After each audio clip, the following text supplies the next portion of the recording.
Hey, happy Friday, seventh graders. We played a fun game today, kind of between our two units that I have set up for you to play at home. It is called the 5 Clue Challenge.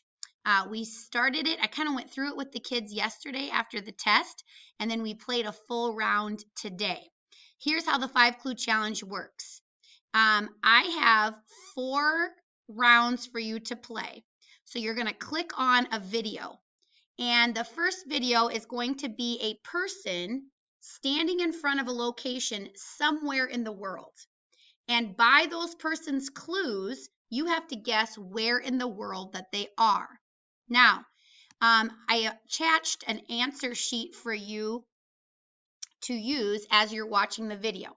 So while you're watching video 1, they're going to give you your first clue. And they're going to say, it's a popular destination. Pause the video. So then you pause the video. You may open another tab to do research. What would be a popular destination, kind of based on where they're standing? The first one's going to be really hard to guess. But whatever you think that is, let's just say you think Pierre, South Dakota is a popular destination to visit. You would put that in there, okay? Then hit play and listen to their next clue. Well, their next clue says that it's a popular destination in Europe. Well, obviously, Pierre is not the one, so you might make another guess, okay? Pause the video, research what are popular destinations in Europe. So now you're going to change it to Rome, Italy, okay? Now hit record again or play again. Listen to her third clue, and you're going to keep going through all the clues. Now, you might say, oh, with her third clue, I still think it's Rome, Italy. You could use that again as your next clue, okay? Then at the end, once you've hit pause and researched and you wrote your answer down, make sure you hit pause when she gives you the clue to do your research and add your guess. And then at the end, she'll tell you what the right answer was. If you got it right on the first guess, you get 5 points.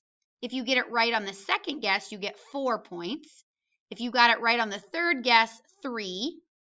Obviously, the fourth guess would be 2. And if you got right on the last guess, it would be 1 point. Okay? So you're going to play that game 4 times, and you're going to see what your running total is. So if you got 1 point in that round, 2 points in this round, you have a total of 3. Maybe you got it right away and got 5 points in round 3. So you have 8 points, and then another 1-pointer, so you have 9. So then your total score would be 9 points. Okay? So that is how you can play the 5-Clue Challenge. So you've watched my video. Now play the 5-Clue Challenge with each one of the different little videos, hitting pause after each clue, and you can research on your Chromebook. Then submit your attached answer sheet, and you're done. All right? Please let me know if you have any questions. I was a little late in posting this today just because of some things that were going on, and I wanted to have you guys play the same games that the kids played in class. And so I wanted to email it to you after we had done it in class. All right? So have fun. Let me know if you have questions. Have a great weekend, Chargers.